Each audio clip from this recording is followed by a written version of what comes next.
తేదీ 5/8/2026 రోజు సాయంత్రం 6:30 గంటల సమయం లోపల ముబారక్పూర్ ఏ గ్రామానికి చెందినటువంటి మంగళి మల్లమ్మ అనేటువంటి మహిళ ఒక ఫిర్యాదు చేయడం జరిగింది. ఆమె ముబారక్పూర్ ఏ గ్రామం నుండి కూరగాయలు కొనుక్కోవడానికి ఇక్కడ మన సదాశివపేట టౌన్కి వచ్చింది.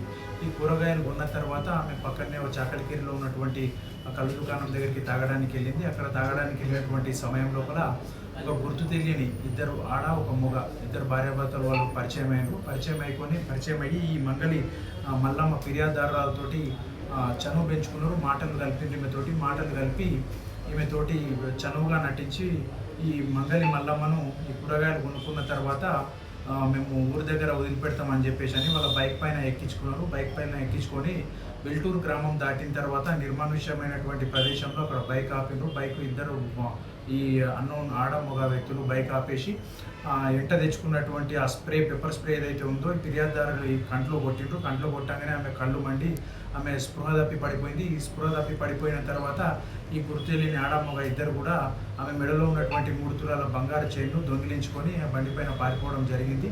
ఆ ఇచ్చినటువంటి మంగళి మల్లమ్మ ఫిర్యాదు మేరకు మనం కేసు నమోదు చేసుకొని దర్యాప్తు చేయడం జరిగింది. దర్యాప్తులో భాగంగా మనము సాంకేతికంగా సీసీ కెమెరాలన్నీ కూడా చెక్ చేయడం జరిగింది. అదేవిధంగా టెక్నాలజీని బేస్ చేసుకొని నిందితులైనటువంటి ఈ కొత్తగొల్ల బాబు తర్వాత అతని భార్య కవిత ఈ మన మునిపల్లి మండలం పెద్దగోపులారానికి చెందినటువంటి వీళ్ళిద్దరిని భార్యాభర్తలను మనం 24 గంటల్లో వీళ్ళని అరెస్ట్ చేసి వాళ్ళ దగ్గర నుండి మనము పోయినటువంటి ఫిర్యాదుదారుల యొక్క ఈ 3 తులాల బంగారాన్ని రికవర్ చేయడం జరిగింది.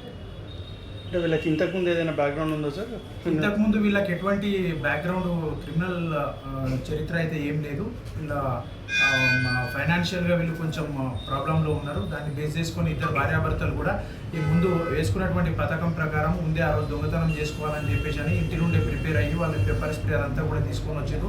ఇక్కడ ఒంటరిగా ఉన్నటువంటి కళ్ళు కాంపౌండ్ దగ్గర తాగి ఒంటరిగా ఉన్నటువంటి మహిళలను టార్గెట్ చేసుకొని చైన్లు దొంగతనం చేయాలని ముందే వాళ్ళు ప్రిపేర్ అయ్యి రావడం జరిగింది. ఆ ప్లాన్లో భాగంగానే ఇదంతా ఎగ్జిక్యూట్ చేసిండ్రు. వాళ్ళని మనం 24 అవర్స్లో అరెస్ట్ చేసి వాళ్ళ దగ్గర నుండి ఈ 3 తులాల బంగారు చైన్ ఏదైతే పుస్తల తాడు రికవరీ చేయడం జరిగింది. సార్ వాళ్ళు